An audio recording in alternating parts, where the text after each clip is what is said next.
المبارك. هذا الشاب يأتيني قبل 11 سنة قبلها ويخبرني بهذه القصة. يقول يا شيخ أنا كنت في أحد أحياء، مسجل يا شيخ اسمعوني لا عشان ما أذكر المنطقة. يقول كنت في أحد أحياء إحدى المدن الكبيرة أسكن في ذاك الحي. يقول هذا الشاب وكنت صاد ناد بعيد عن الله، مسكرات مخدرات هجولة روحة جية، آخر اهتمامات الدين والصلاة. والله ما التفت إلى العبادة ولا إلى الطاعة، سنوات ما أصلي، سنوات مخدرات مسكرات، ومع هذا كله فقر شديد. سيارتي دتسن 82 مصقعة من كل جهة وطربة مع الشباب وروحة وجية. يقول عندنا في هذا الحي قصر، هذا صاحب القصر من أكبر أثرياء المملكة، عنده مليارات ما شاء الله لا قوة إلا بالله. صاحب القصر عنده فتاة جميلة عمرها 21 سنة. هذه الفتاة هوايتها استعراض في الشوارع، تركب سيارة آخر موديل وتلبس هذه اللثمة، يقول تستعرض في الشوارع. الشباب عن يمينها وعن شمالها يطالعون فيها، ما تعطي أحد وجه نهائيا. يقول صاحبنا هذا، يقول هذه بنت حينا وكل يوم تطلع في سيارة آخر موديل، أجي جنبها بالدس المصرقعة أطالع فيها بواري هرنات، أطالع في هذه البنت والله فاقد أنها تعطيني وجه، ما في أمل أصلا تعطيني وجه. يقول بس بنت حينا كل يوم على هذا الحال، كل يوم على هذا الحال، كل ما شفتها جيت جنبها أضايقها شوي وبعدين أمشي. هذه هواية هذه الفتاة وهذا حالي أنا. يقول هذا الشاب كل يوم على هذا الحال على هذا الحال. يقول يوم من الأيام رجعت البيت أنا محشش مصموخ، وأرجع للبيت في ثلث الليل الأخير. يقول دخلت غرفتي إلا بي من الضيق والهم الله عز وجل به علي. يقول جلست مع نفسي جلسة مصالحة، طيب يا فلان إلى متى؟ يقول قاعد أقولها لنفسي أنا داخل غرفتي، يا فلان إلى متى؟ إلى متى مخدرات مسكرات غفلة بعد عن الله ترك صلوات؟ متى ترجع؟ متى تعيش زي فلان ولد حارتكم؟ متى تعيش زي أخوك الفلاني؟ متى تعيش زي إمام المسجد؟ متى تعيش زي الناس؟ يقول وأنا في هذا المد والجزر مع نفسي، يقول إذ بي أسمع أذان الفجر يؤذن الله أكبر. يقول كم مرة سمعته، آخر اهتماماتي هذا الأذان، لكن جاء هذا الأذان في وقته، جاء وأنا في صراع مع نفسي. يقول قلت الآن أروح أصلي. يقول تخدرت مني أكرمكم الله وتروشت ولبست ثوبي وأحسن ثيابي كلها مخرم ولبست شماغي ورحت المسجد متخفي، إلا جماعة المسجد طالعوا فيه لا إله إلا الله، فلان يدخل المسجد معقولة أنه يخش المسجد؟ يقول أنا أطالع في نظراتهم العجيبة الغريبة فيه. أخذت الصف الأول على يمينه وجلست، سننت، أخذت القرآن أقرأ، بدأت نفسي ترتاح، بدأت نفسي تسكن، بدأت الطمأنينة تنزل علي. يقول أخذت أقرأ القرآن، يقول أجمل لحظات عمري تمر علي الآن. يقول أقامت الصلاة، أغلقت المصحف، رجعته، قمت أصلي مع ذاك الإمام، وإذا بذاك الإمام يقرأ والذين إذا فعلوا فاحشة أو ظلموا أنفسهم ذكروا الله فاستغفروا لذنوبهم ومن يغفر الذنوب إلا الله ولم يصروا على ما فعلوا وهم يعلمون. يقول يقرأ هذه الآيات والله إني أبكي من أول الصلاة إلى آخرها، وإني أشعر بسعادة لا يعلمها إلا فاطر السماوات والأرض. سلموا الإمام، يقول وإذ لا زلت في مصلاي ودموعي لا زالت تنهمر، أبكي لأني وجدت راحتي وطمأنينتي، أفكر في نفسي وعض أصابع الندم ويني من هذه السعادة من زمان. يقول الإمام ذكي لمحني بعد ما خرج جماعة المسجد، جاء جنبي الإمام سلم علي وقال لي يا فلان الله يحييك وصلت، كم هجرت هذا المسجد يا فلان؟ اليوم وصلت، أسألك بالله ما تتركها بعد اليوم. يقول طالعت في الإمام وقلت له إلا أنت اللي أسألك بالله ما تتركني بعد اليوم، والله إني تائب إلى الله. يقول أخذ رقم الإمام وأصبح يتواصل معي. اليوم الثاني رحت أقصر ثيابي، اليوم الثاني وأنا مع الشباب في الاستراحة مطوع، والله مع الشباب في الاستراحة صاحب استقامة وهداية، ما تفوتني الصلاة وأول من يدخل المسجد لذة لا يعلمها إلا الله.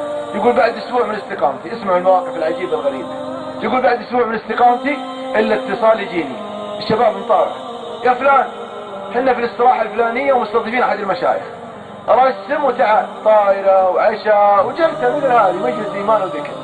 يقول لبست ثوبي وشماغي وطيبت وشغلت ايش؟ الدلسن، خلاص، وشغلت الدلسن علشان فين أروح؟ عشان اروح للاستراحة للشباب مطاوع. يقول انا خارج من حينا، يقول امر من امام هذا القصر اللي فيه من؟ اللي فيه البنت الفتنة، اللي فيه الفتنة. يقول اذا بباب القصر مفتوح، واذا بتلك الفتاة لابسة قصير ونادر شعرها وفي كامل زينتها. يقول اناظرها وتناظرني، اطالعها وتطالعني، الا تقول لي تعال. مو انزل القزازة واخذ الرقم وشهرين علاقات بعدين احدد لك موعد، لا لا. تقول تعال. اتاها ذاك الشاب في لحظة ضعف وتقول له تعال. يقول ذاك الشاب والله اني نسيت اني مطوع. هذه الفتاة اللي مدوخة نصف الشباب الحين تقول لي تعال. يا الله ما يصدق، نبضات قلبي بدأت تزيد، مرتبك. وين اوقف الدبسة؟ وين احطها وانزل هذه الفتاة؟ يقول انا مرتبك. يقول شوي تجي يدي على المسجل ويشتغل. اي والله يا اخوان. يقول تجي يدي على المسجل ويشتغل. واذ بي اسمع قول الله عز وجل: الف لام ميم احسب الناس ان يتركوا ان يقولوا آمنا وهم لا يفتنون. يقول سمعت هذه الآية فأنا لنا رسالة من الله: فلان تبغى مطوع وثوب لحية وثوب قصير ولا تجيك مثل هذه الفتن والابتلاءات. يقول عشقت الدبسن والله اني تركت الفتاة خلفي وتحرك الإيمان في قلبي ورحت للشباب مطاوعة بالاستراحة يلعبون طايرة. يلعب قلت ماني بيمكم ماني بحولكم. يقول جالس والله ان الشيخ يتكلم في الاستراحة ان عندي شعور اني اسعد مخلوق على وجه الارض، سعادة طمأنينة لاني تركتها لله. قذف الله في قلبي سعادة وثبات عجيب. يا اخوان ما انتهت القصة، من هنا بدأت القصة. يقول هذا الشاب انا رحت في حال سبيلي، لكن الفتاة في قصرها مقهورة طفشانة. هذا اللي ما يسوى ريالين وجدسن مصدقة ما تسوى، والله العظيم يا اخوان ما تسوى لها 2000 ريال. واناديه اقول له تعال يطنشني ويروح. قرص بوجهه. اكيد ما يحتاج قوة ايمان، قوة ايمان. يقول هذا الشاب البنت اخذت تاكل وتشرب معاه، اكيد انه سمع عني اخبار ما هي زينة، اكيد انه شاف فيه شيء ما هو زين. بدأت تبحث عن هذا الشاب، تريد ان تعرف سبب انه طنشها وراح. وكيد النساء ايش يا اخوان؟ بسيط؟ لا والله يا عظيم. يقول النبي صلى الله عليه وسلم: ما تركت على امتي بعدي اشر من فتنة النساء، اشر من فتنة النساء، كيدهن عظيم. احبة الكرام، والله عز وجل يقول عن الشيطان: ان كيد الشيطان كان ضعيفا، المرأة اشد كيدا ومكرا من الشيطان. يا احبة الكرام، هذه الفتاة بدأت تبحث عن رقم ذاك الشاب حتى وصلت له. تكلم: الو فلان، انا فلانة. يقفل بوجهها وياخذ الشريحة يكسرها ويغير رقم ثاني. يبغى يفر بإيمانه وثباته. ربته هذه الآية. تحاول مرة مرتين 14 ما في فائدة. تدرون ايش سوت هذه الفتاة؟ ذهبت إلى شقيقتها وكونت معها علاقة مع أخت ذاك الشاب حتى قويت العلاقة وأصبحت هذه العلاقة متينة قوية. بعد ما أصبحت هذه العلاقة متينة بدأت تستشفع بتلك الفتاة. تكفين واللي يرحم والدك. عندي سؤال محيرني من أشهر، أبي يكلمني دقيقة واحدة. تكفين أنا حايرة وأتعذب أشد العذاب، واللي يرحم والديك يدق علي ولا أدق عليه. دقيقة واحدة، ثانية واحدة. ذهبت الأخت عند أخوها: يا فلان حرام عليك، البنت قاعدة تحترق من أشهر، كلمها. رفض الشاب، قالت كلمها اتق الله فيها لعل هدايتها تكون على يدك. يقول هذا الشاب: لما قالت أختي هذا الكلمات قلت خلاص خليها تدق، والله أني قوي بالله. تدق علي في الساعة الفلانية. لما كلمت البنت أخته تلك الفتاة انجنت فرح، تنتظر ذاك الوقت. جاء ذاك الوقت أخذت جوالها، رنت على ذاك الشاب: ألو فلان، والله ما أبغى أكون معك علاقات ولا قدمت عندي ولا أخرت، لكن عندي سؤال محيرني من أشهر وأسألك بالله تجاوب عليه بكل صدق وصراحة. قال لها: ما طلبت شيء، أبشري تفضلي. قالت: أنا لما ناديتك في لحظة ضعف وانكسار عندي، وأنا تعرف إن هوايتي فقط استعراض في الشوارع، والله ما أخذ من أحد رقم ولا عندي علاقات محرمة، لكنك أتيتني في لحظة انكسار وأقول لك تعال مارس معي ما تريد، تركتني ورحت. أكيد سمعت عني أخبار ما هي حلوة، أكيد شفت فيها منظر ما هو زين. إذا بذاك الشاب ينظر لها وقال: تريدين أن تعرفين السبب؟ قالت: يا ليت. قال: والله ما أقول لك إلا الحقيقة، عندما رأيتك والله أني انهزمت لشهوتي ونسيت أني مطوع وصاحب لحية وثوب قصير. نسيت اني بروح الاستراحة ومطاوع، انهزمت لهذه الشهوة، لكن مع ارتباك يشتغل مسجل، فسمعت قول الله عز وجل: ألف لام